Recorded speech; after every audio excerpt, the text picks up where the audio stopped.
Hello and welcome to Medification. So we're starting this YouTube channel because we are prospective medical students. We are all here in year 13, next year going to university, and we are trying to develop a reliable source for other future medical prospective students about different universities and the medical process in itself. So we're just going to go around introducing ourselves and what we're doing at A-levels and what we're doing. So hi, my name is Thomas. I am planning to do medicine at university. I've applied to Imperial, Southampton, Manchester and Liverpool. And I'll pass on now. Hi, my name is Asim. I applied for medicine at Oxford, Manchester and UCL. And I have an offer from UCL and waiting for an offer from Manchester. Hi, I'm Vikram. It doesn't really matter which unis I applied for because I've applied for economics. That's the only reason I'm here, because they want to have a financial side to medification. I'm Siddharth. I've applied to Cambridge, Liverpool, St George's and King's College London. Okay, so what we want out of this whole little YouTube channel / podcast is we want to try and be as informative as possible, try and keep up to date with hot topics, try and inform you about the medical process, what makes a successful medical process, and from our experiences try and give the best advice we can. And today, what are we going to talk about? So our first podcast is about choosing the correct medical school for yourself. So people think that applying to Oxford is the main priority because Oxford is the best medical school out there. But you have to realize that there are plenty of other medical schools who perform much on the same level, I would say, as Oxbridge. And in some cases, they have a better satisfaction rate from students because Oxbridge is mainly about the scientific part and then the clinical part. But some universities such as UCL, Imperial, Southampton, I believe, and other universities all over the UK have medical process which incorporates the two simultaneously. So you start from year one, you start doing clinical and preclinical years. So we're going to give you a basic introduction onto the process and then go on from there. Yeah. And just to reiterate, it really doesn't matter which medical school you go to at the end. Unlike other courses, you all get the same degree. It's all regulated by the same accreditation board, which is the GMC.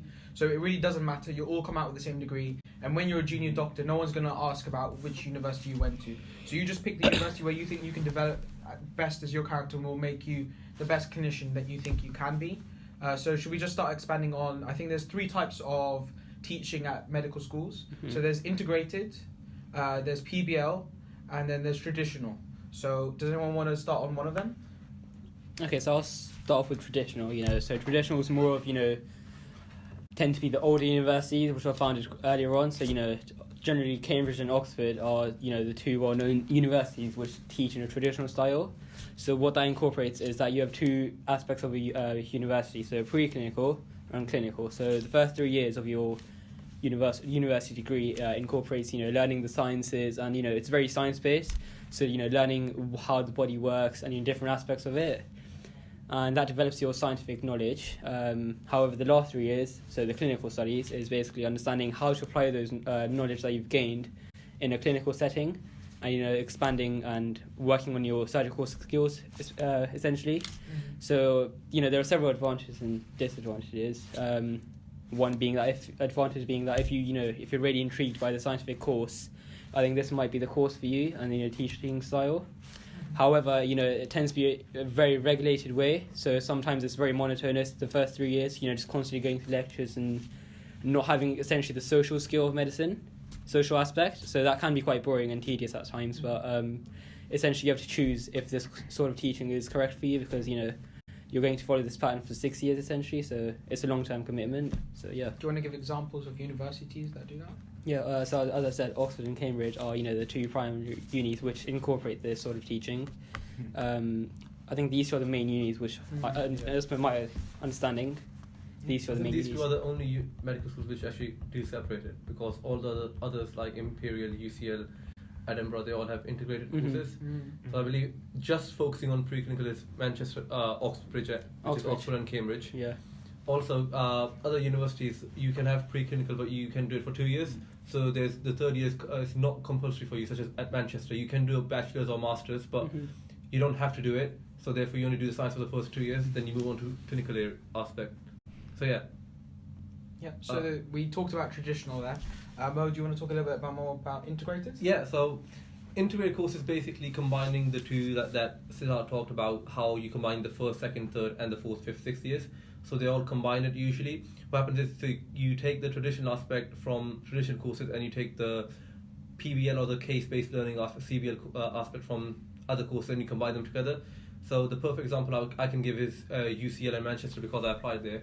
And the way they do it is, from year one you start learning the sciences, but in Manchester per week you get to, I would say, PBL lectures or PBL tutorials, and what you do is you get given, at the start of the week you get given a case or a problem which you look at, and at the end of the week you end the PBL lecture with combining everything you've learned that entire week. So your lectures, your case studies, everything will be focused around that one problem, and you can learn from it.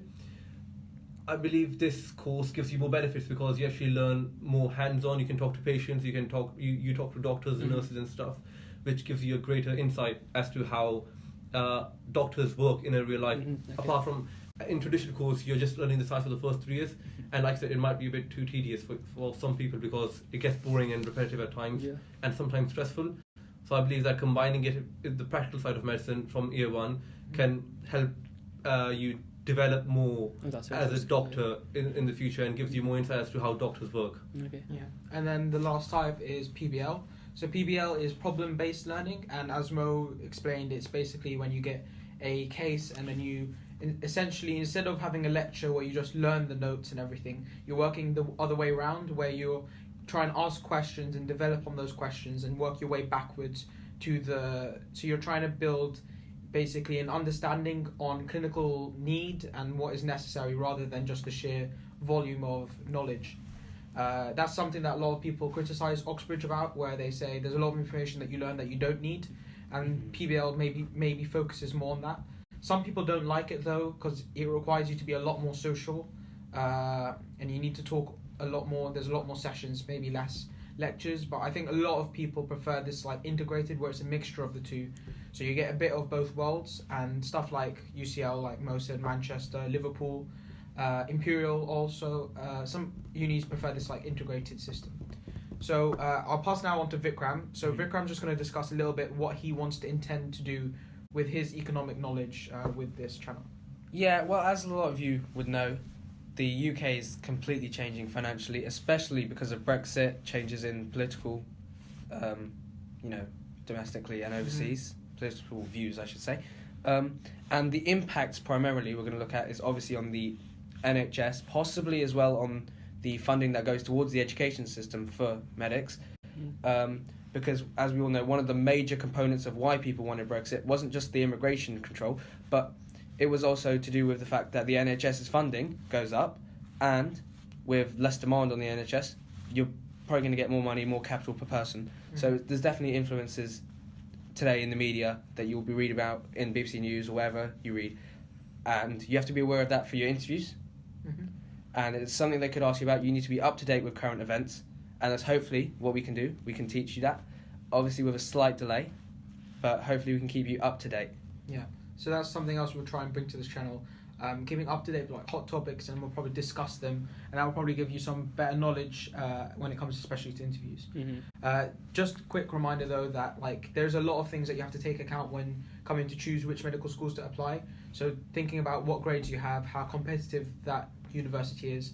We'll talk later talking about like the entrance exams. So in the UK for medicine, the main two ones for undergraduates is UKCAT and BMAT, and each test is for a specific set of universities. So you really need to look into that as well. There are other things like the type of university, so it could be like a campus style or a collegiate system like with Oxbridge, or it could be like a city kind of one like UCL or Imperial. So these are all other factors. Does anyone here want to expand on anything else?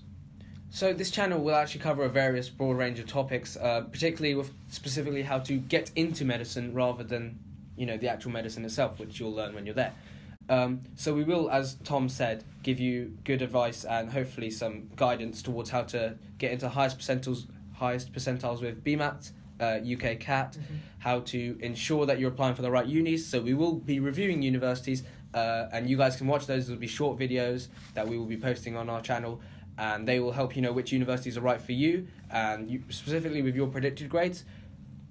Yeah. We will be doing other stuff as well, like how to improve your personal statements, what to include in your personal statement, and just other general advice that you need to know as a medic going into the sixth form. And even if you're not in the sixth form, and if you're trying to pursue a career in medicine or considering going into a career in medicine, there is a lot of details that we will give that is crucial for you to know whether medicine is right for you or not. So there's a lot you can do to see if medicine is a career for you, and we're going to discuss like what you should be doing. So even if you're in GCSEs, there are certain things you can do to prepare yourself for when it comes to applying to medicine, and we're going to discuss those things. So basically, this is just an introductory video to explain what our channel is going to be doing.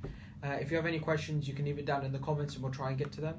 Does anyone have any other things before we leave it?